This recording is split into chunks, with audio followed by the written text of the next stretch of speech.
getting this family fixed somehow. I'm not 100% convinced that Robyn believes what my point is.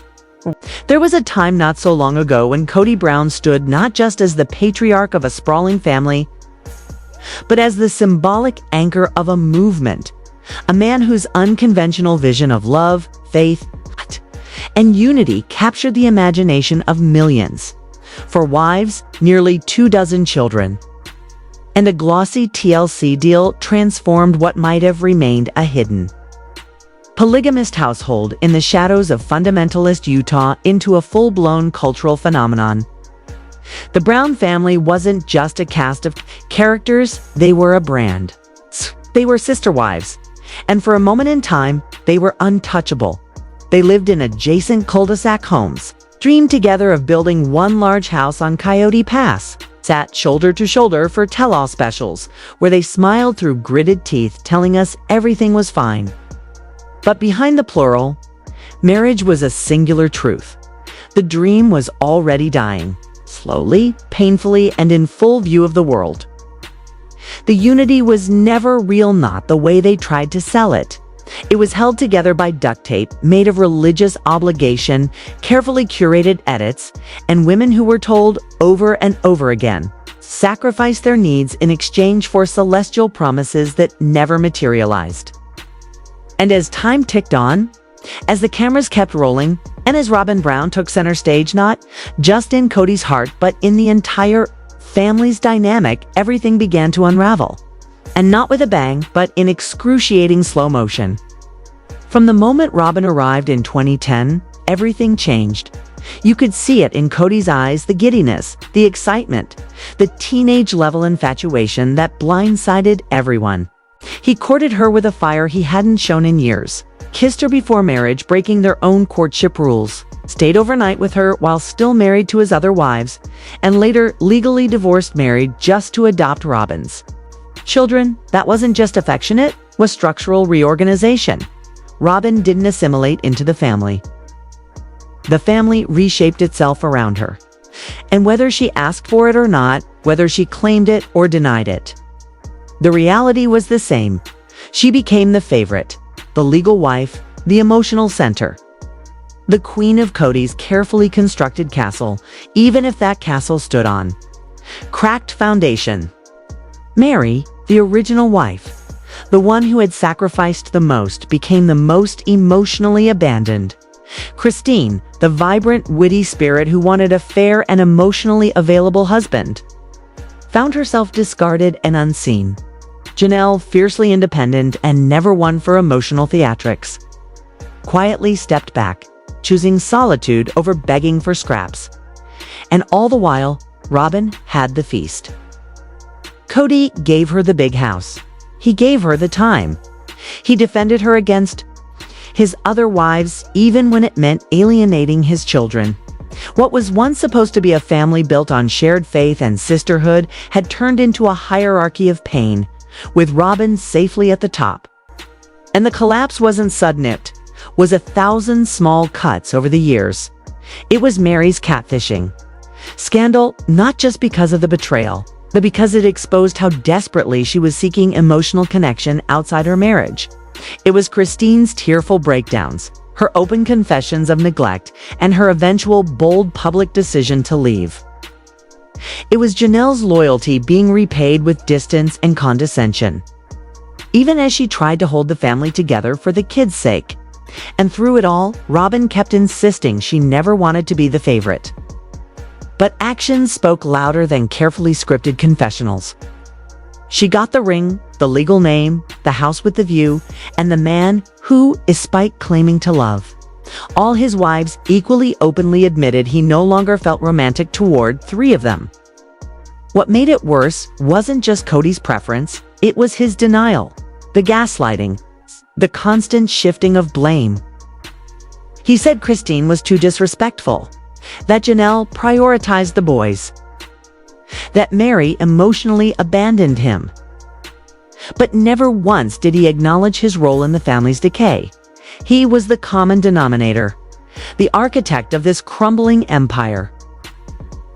And the tragedy was that we all saw it coming.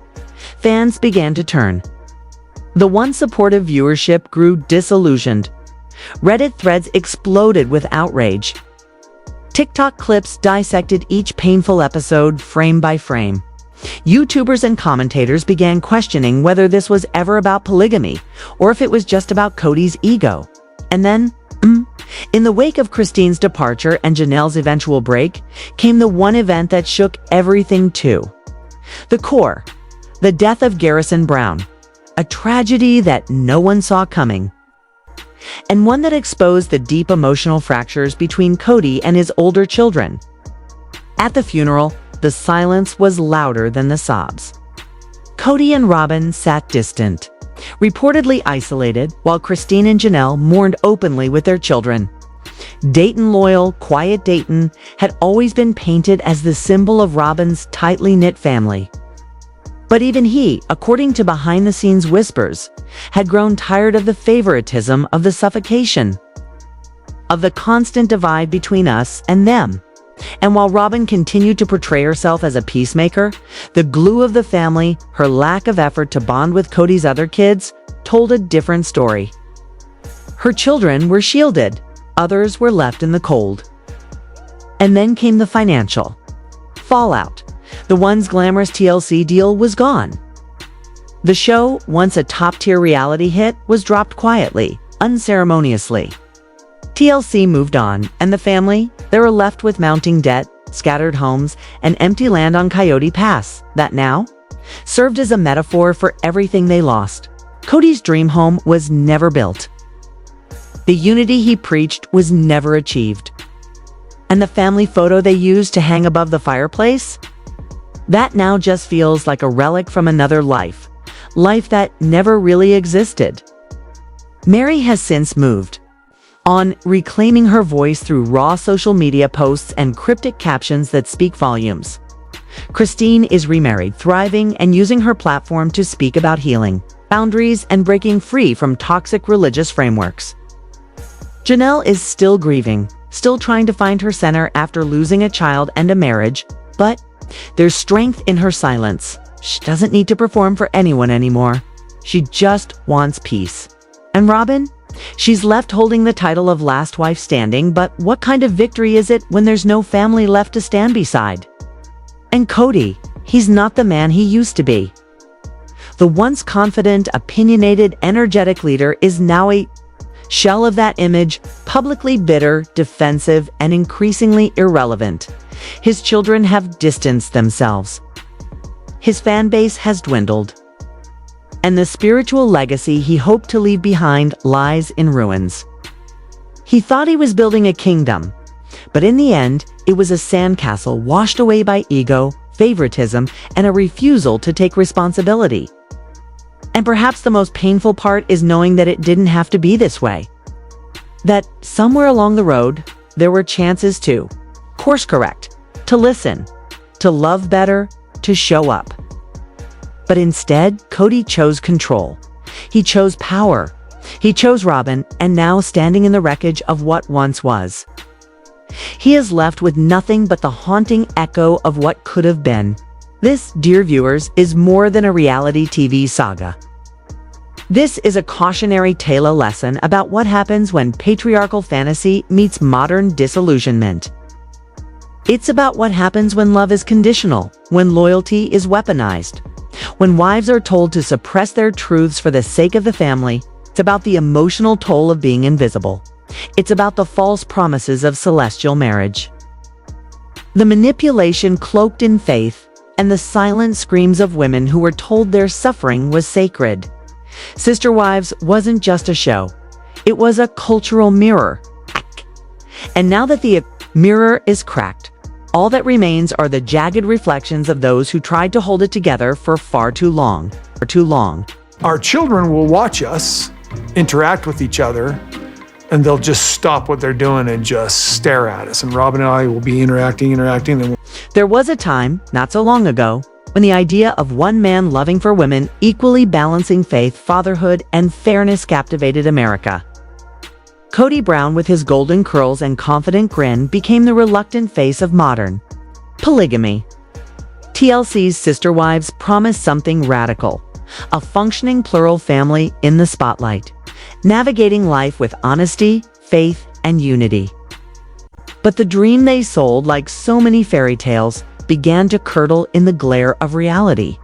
And the real story, the one that unraveled slowly and painfully across more than a decade of filming, is not about the uniqueness of their lifestyle. It's about what happens when love becomes control, when loyalty is weaponized, when religion is manipulated to maintain power, and when one woman's tears become law while the rest are left to drown in silence. Robyn Brown's sobs during COVID weren't just expressions of fear. They became commandments. When the pandemic hit, Kody, already fractured in his ability to be present, used it as an excuse to solidify his loyalties. Under the guise of safety, he implemented restrictions that crippled the family's already fragile ecosystem. He shut down travel, demanded strict compliance, and used the virus as a wedge to punish the wives who didn't conform. But Robyn's fears, her fears, became gospel. Her household became the epicenter of Kody's time, energy, and emotional presence. He all but moved in, becoming her full-time partner, protector, and enforcer while barely calling his other children, refusing visits to Janelle and Christine, and treating dissent as betrayal. Janelle's frustration boiled over. Christine's heartbreak became uncontainable. But instead of listening, Kody lashed out. "You're disloyal," he barked. "You're undermining the family." Loyalty in Kody's world was never muted, was demanded, especially when questioned.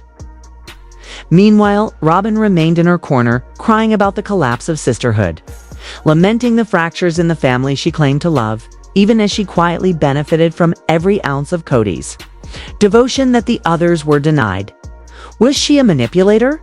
Maybe not in the traditional sense. She didn't need to scheme or sabotage.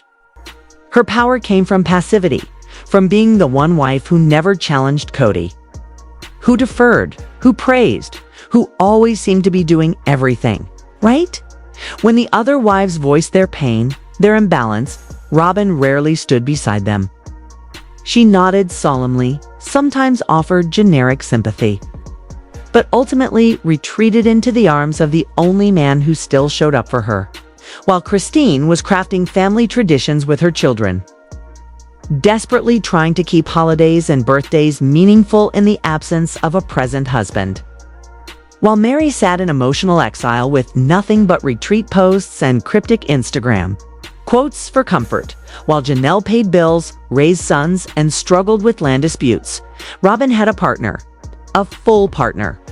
One who kissed her on camera, built snowmen with her kids, and told the world he finally had what he always wanted, someone loyal.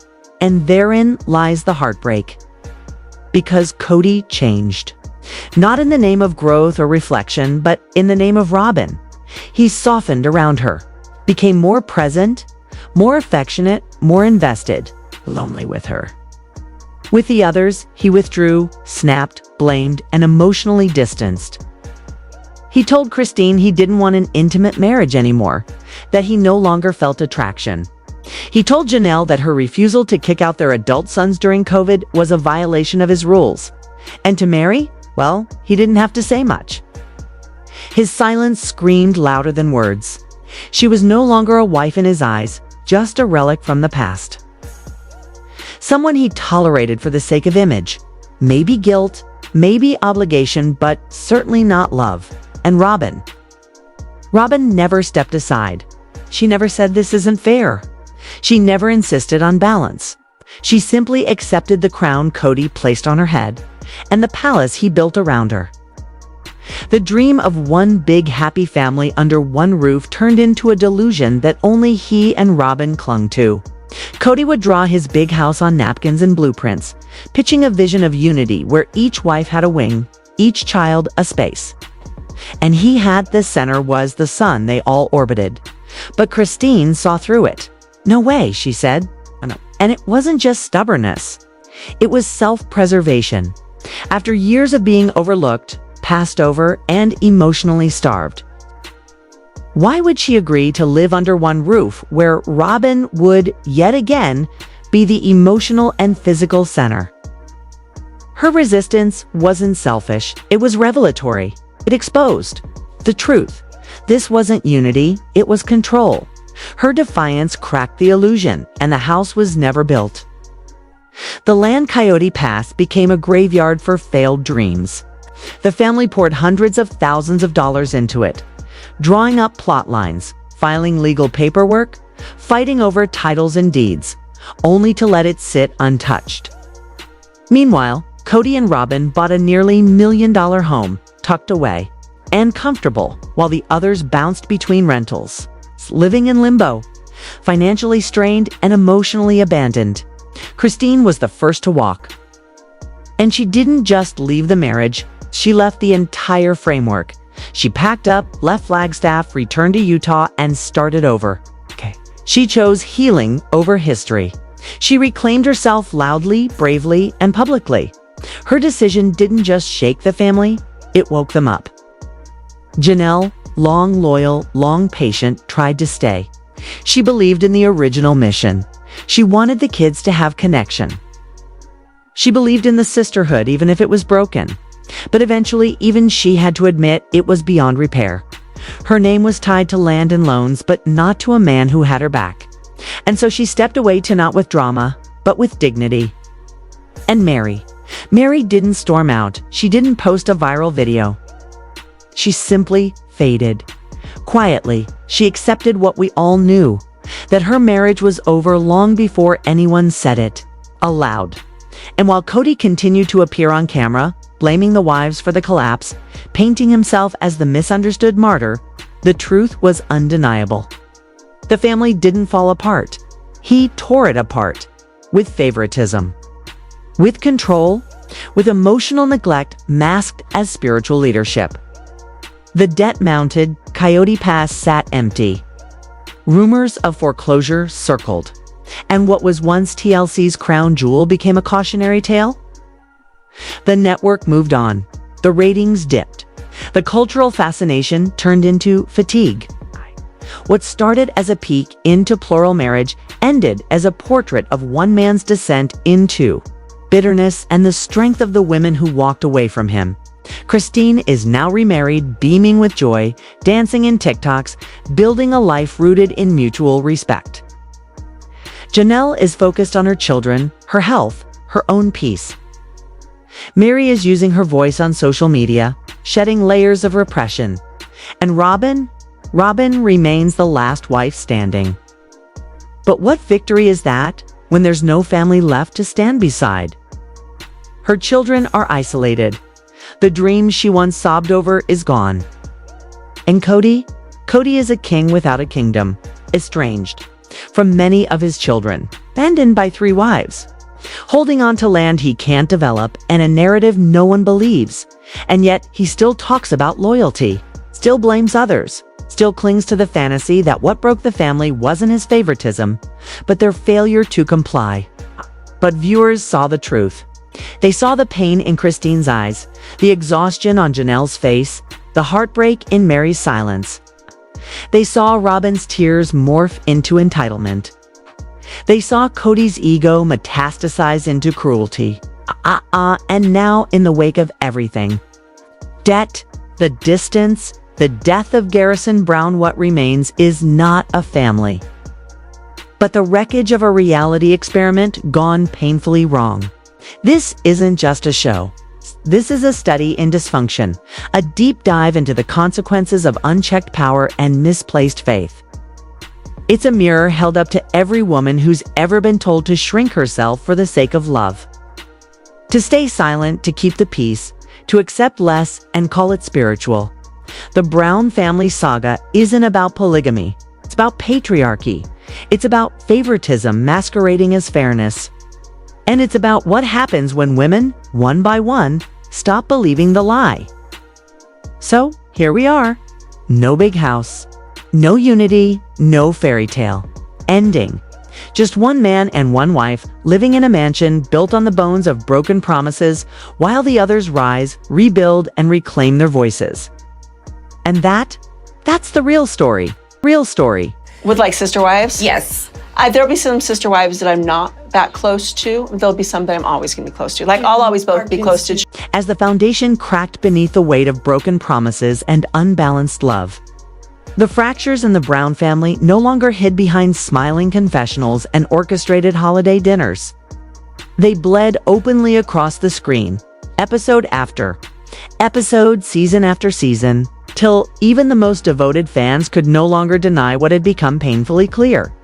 This wasn't a family thriving under plural marriage, it was a slow, agonizing collapse. Christine's heartache was no longer disguised by cheerful resilience. Her face, once a source of warmth and familial connection, now revealed exhaustion, emotional starvation, and a mounting grief that couldn't be smoothed over with fake laughter or tidy monologues. Janelle, ever the pragmatic one, tried to patch the cracks with patience, budgeting, compromise, and loyalty, but her disillusionment grew like weeds through concrete, steadily overtaking any illusion that this family was salvageable. And Mary, once the cornerstone of the whole arrangement, had faded into emotional exile. A ghost wife clinging to empty vows and increasingly cryptic social media posts, quietly begging to be seen while everyone else had already moved on. The audience, who once tuned in with genuine curiosity about a different kind of love story, began to shift. What began as fascination with a unique lifestyle turned into collective concern, then fury. Forums like Reddit, Facebook groups, YouTube channels, and TikTok pages erupted with passionate commentary, dissecting every sigh, every blink, every moment Robyn cried, and every time Kody's face twisted into defensive anger or tone-deaf denial. The fandom no longer saw the wives as catty or jealous, they saw them as survivors. And Kody, the romantic rebel, the charismatic leader, the man who once boasted about his ability to keep 4 wives emotionally fulfilled, he had become a caricature. A tyrant, lording over a crumbling kingdom, weaponizing faith, loyalty, and fear to keep himself from facing his own inadequacy. By season 17, the show felt different not in format, but in spirit. Gone were the upbeat music cues and playful family outings. Instead, we got long, painful silences, awkward couch sessions, Janelle's tears barely held back behind pursed lips, Mary's silence louder than any scream, Christine's liberation juxtaposed with everyone else's dissent. Kody lashed out more, Robyn cried more, Christine glowed but off camera, away from the suffocating control. Janelle seemed defeated, her once grounded pragmatism eroded by years of emotional neglect and financial instability. And Mary, she was no longer even invited into the fight. She was invisible, her existence reduced to a formality that Kody barely acknowledged. TLC saw the writing on the wall.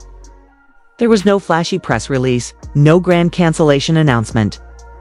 Just shorter seasons, recycled footage, clipped narratives, and rumors that funding had been quietly slashed behind the scenes. Why? Because Sister Wives was no longer a quirky, feel-good window into alternative. Love It was a postmortem. The dream had died, the love was gone.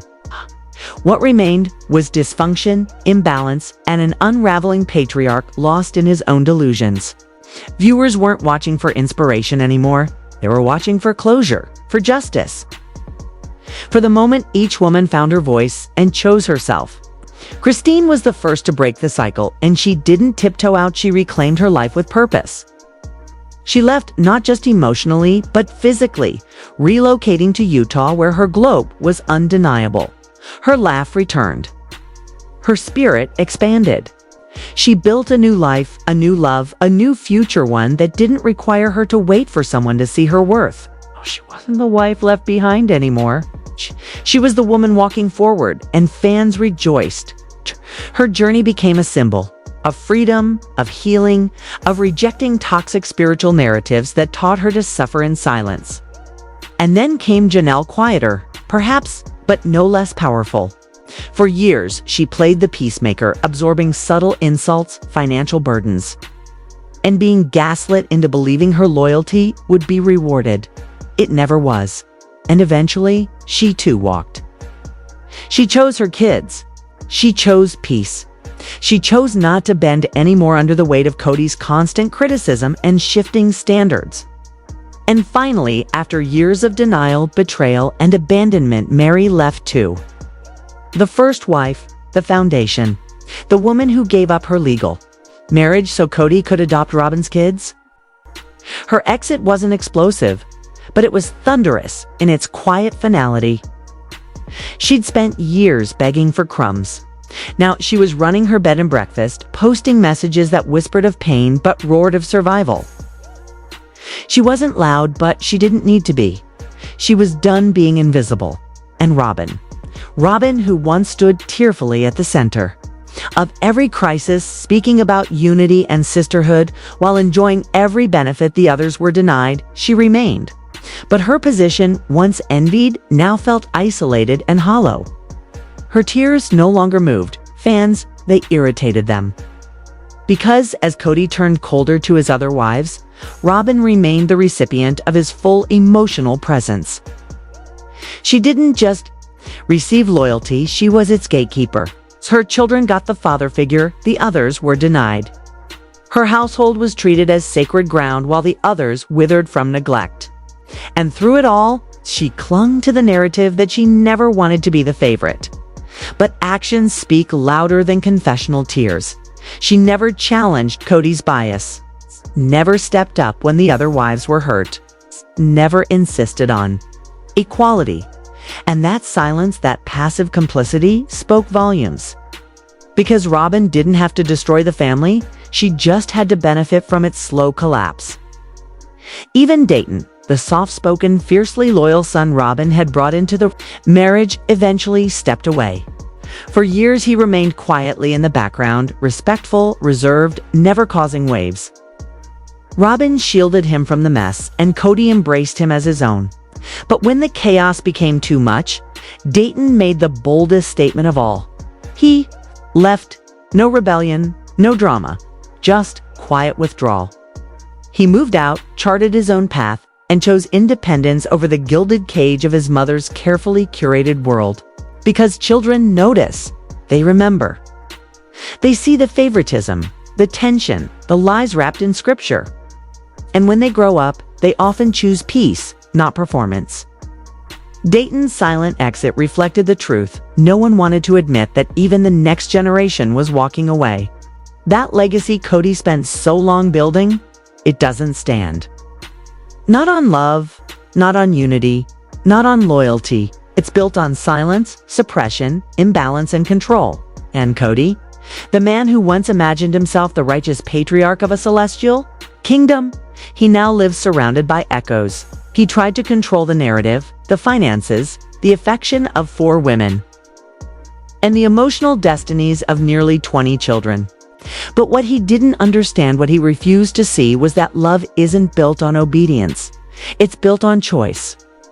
And when you remove that choice, when you gaslight, punish, manipulate, and abandon the very people who trusted you with, their hearts you lose, slowly, then all at once. Today, Kody is estranged from many of his children. Christine doesn't look back.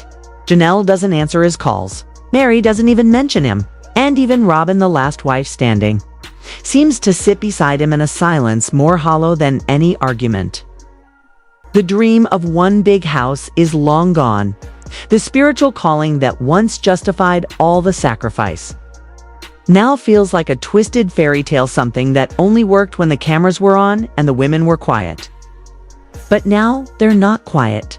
They're thriving. Christine is in love, radiant, respected. Janelle is at peace, choosing solitude over submission. Meri is healing, showing the world that quiet doesn't mean weak. And the fans, they're not mourning the show's end. They're celebrating the women who said enough. The ones who walked away from a man who mistook control for love. Who thought leadership meant domination.